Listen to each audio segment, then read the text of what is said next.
And now, gentlemen, we are starting to understand why she's having trouble finding a man. She's a serial cheater, gentlemen, like most attractive American women. Do you see how she just dismisses commitment, guys? Do you see how she said, yeah, I was in a serious relationship, but when other guys started hitting on me, I was flattered. So even though she acknowledges that she was in a serious relationship, her female hindbrain, influenced by feminism, prioritized flattery from other men, even though she knew it was wrong.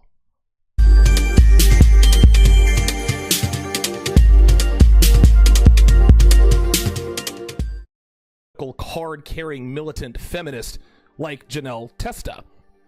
So now the question becomes, why can't this attractive woman find a man? Why does this woman think that all of the good guys are taken when she clearly appears to be attractive enough to, at the very least, warrant some attention, right? I mean, it's obvious she's not invisible to men. So why is a woman like her, why does a woman who looks like her asking where all the good men have gone in so many words? Well, I did a little bit of digging and I found an article published around the same time as this article, and it is entitled, "I Almost Left the Love of My Life Because of My Ego," which was also published 3 years ago. So she has two articles that she's written. One that asks where all the good men have gone, and another that talks about how she almost left the love of her life. You know what this means, right, guys? It means that she's no longer with the love of her life, because if the love of her life article published first, then the where have all the good men gone article means really she was in a relationship but looking to branch swing. And if the good men article was published first, then she ended up leaving the love of her life, because why else would a woman ask, where have all the good men gone, if she were still in a relationship with the love of her life? So the article that Larry T submitted led us to the article that is going to give us the answers as to why a woman as attractive as Melanie Kernodle isn't getting opportunities with high value guys. So let's go ahead and get started here. She starts the article, she says, quote, "When you are in a relationship with someone for a few years, things can start to get stale if you're not careful. And this was happening with my guy and I didn't even realize it. At some point, I let my ego grow so big that I almost left the love of my life. I was in a relationship with my potential forever person, but I thought I was so much better than him and I almost lost him because of it. Here's how I let my ego get in the way, and what you should do and what you should avoid doing at all costs if you want your relationship to last." So right out of the gate, she starts to qualify her statement. A man is either the love of your life or he is not. And it's a safe assumption that when she wrote this article, she was still with him. Yet 3 sentences in, she qualifies the label and starts to hedge when she says potential forever person. So which is it, Melanie? Is he the love of your life or is he the potential love of your life? Because they are two very different things. Of course, now we know that he was Mr. Potential because they're not together anymore. So rather than looking at this article as the things that almost cost her a relationship, we are going to look at the things that actually did end her relationship. So let's go ahead and get to it here. Number 1. I thought I was too good for him. She continues, somehow my ego got the best of me and I started thinking that I was way too good to be spending my time with him. He was great. He was a great, kind, loving guy, and honestly the kind of guy any girl would kill to be with. But my ego told I hate when, dude, all these female writers need editors. But my ego told me I was the best thing since sliced bread, so I started to believe that I could do better. I told myself that I was so much better than him when in reality, I really didn't deserve his love. It wasn't just your ego that got the best of you. It was all of the attention you were getting from men. Women who have huge egos are women who get a lot of attention from men. It doesn't come from anywhere else but male sexual desire. But this is where women make one of the biggest mistakes of their lives. And I talk about this all the time. it is conflating sexual attraction for relationship attraction. I talk about this all the time. This is nothing new, right? At least not for men who are red pill aware. Melanie thought that because men wanted to have sex with her, that men also wanted to commit to her. Now, to be fair, she was in her 20s. And women in their 20s get both sexual attention, which leads to men also wanting to commit to her because they're trying to lock down a young female, as all men try to do. But that wasn't the only factor, guys. The other factor is our feminist culture. Our feminist culture glorifies women for literally nothing. If you have 2 X chromosomes, you're amazing. You're special. If you have 2 X chromosomes, you're unique. You are awesome. Well, why is she so amazing? She's just a woman. People might ask, oh my God, misogynist, she's amazing. Anytime you question a woman's amazingness or awesomeness, you're labeled a misogynist. Anyway, girls in this country are taught from birth that they are these special otherworldly beings that deserve the world simply because they're girls, and it escalates from there. Then when they get with a guy, they're always thinking, can I do better than him?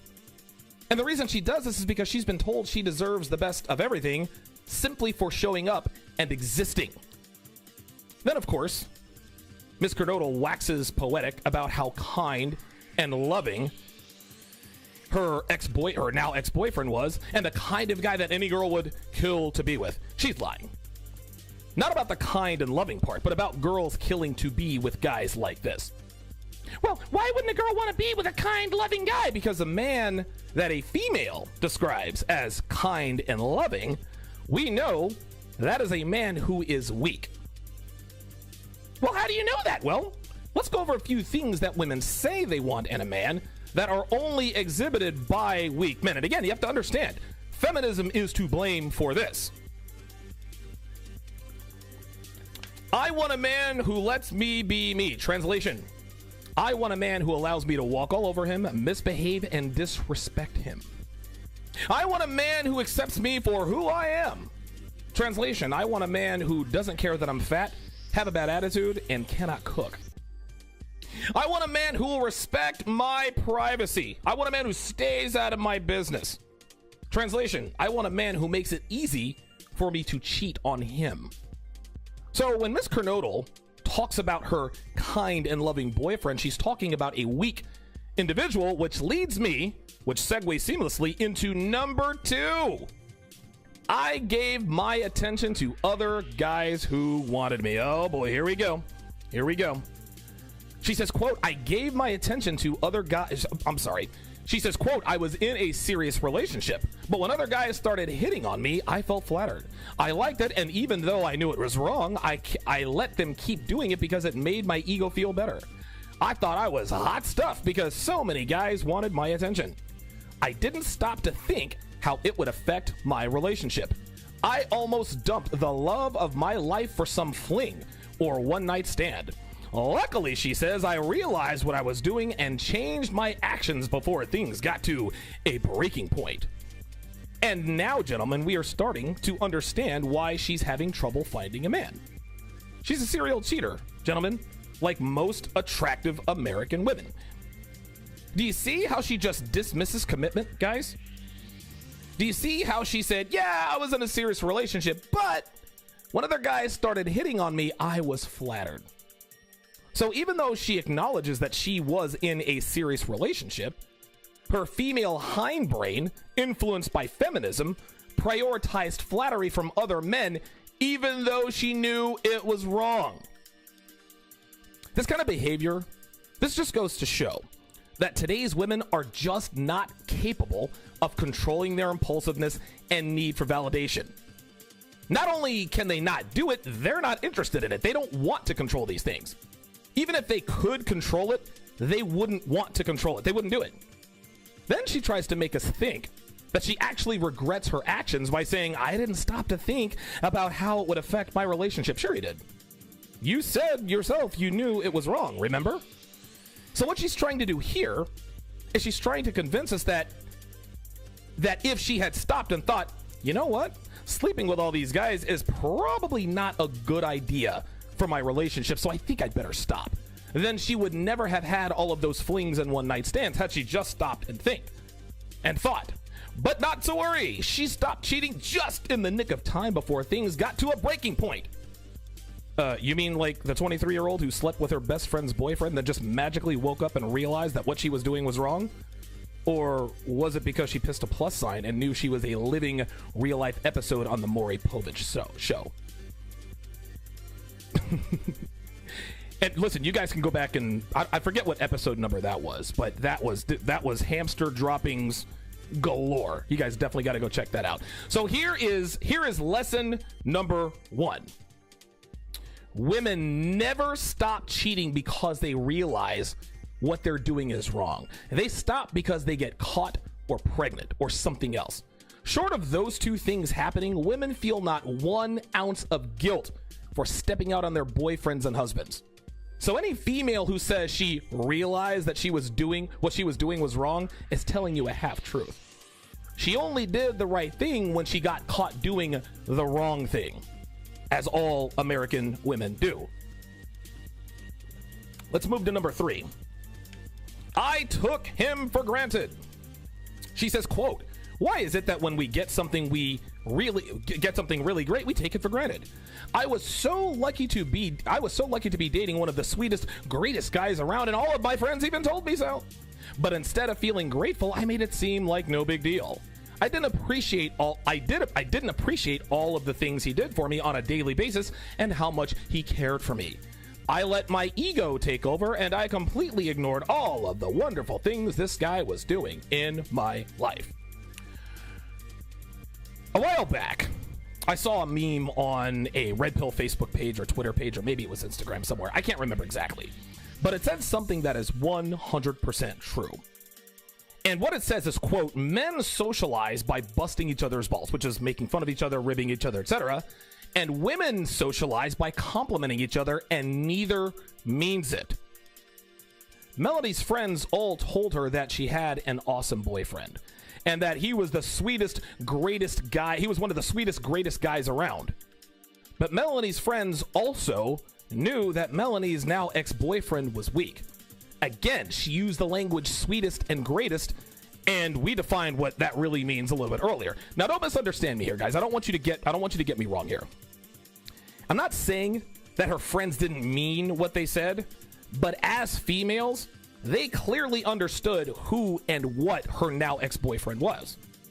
And I can also guarantee you that none of her friends had boyfriends like him, because, guys, women just don't like weak men. Her friends were sleeping with the bad boy douchebags just like every attractive American woman in her 20s. And then, of course, she talks about all of the little things he did for her on a daily basis that showed her how much he cared about her, but then she wonders why she took it for granted and acted like it was no big deal. Well, the answer to her question is simple. The answer to, well, why did I take all of these things for granted? The answer to this is simple. Because he didn't make her earn it, gentlemen. This is the problem with today's men. Today's men reward their girlfriends and wives with gifts. They reward them with praise, trips. They reward them with all this other stuff for no other reason but that they're women who allow them to have sex with them on a regular basis. That's it. Dudes these days are so happy to just have a female who lets him have sex with her and pretends to be committed to him that they completely lose their minds and do dumb stuff like leave love notes on post-it notes around the house, having flowers delivered to her job just because, telling her how great she is all the time and all the rest of that nonsense that Disney movies and The Bachelorette tells them that this is the way to keep a woman attracted to you. Well, inevitably what ends up happening is that women take it for granted and they do not appreciate it. Why? Because she did not work for it. That's why. And as we all know, women only value what they are required to work for. This is why women don't respect the commitment of a man who gives it to her after a week and a half. She thinks to herself, dude, all I did was have sex with him a few times and he already wants me to meet his family? Like, what the hell is this guy's problem? Why does he want to commit too early? What's wrong with him? So here is lesson number 2. Never, and I mean never, deprive a woman of the privilege of working for your commitment. Gentlemen, I'm here to tell you, women want to work for your commitment because they want to know it's worth something. If you just give it to her for nothing, but just a few nights of sex, she's not going to value what you've given her. She's given everybody sex. She needs to give you something other than sex to value your commitment. Guys, stop buying your girlfriends expensive gifts or taking her out on these extravagant dates just because she's your girlfriend. Stop leaving love letters or writing songs or poems or any of that other nonsense you see on TV. The best gift you can give your woman is your masculinity, your time, and your attention. That's it. Listen, those are the most valuable commodities you have. That's what women will work the hardest for. Now, don't get me wrong. I'm not saying that you should never reward your woman. There are times when I do reward Devin. I took her to Atlantic City a few weeks back because she was on a great streak. But I don't do it often, and I never do it for nothing. If you give a female something she has not earned, she's going to take it for granted, and she's going to act like it's no big deal.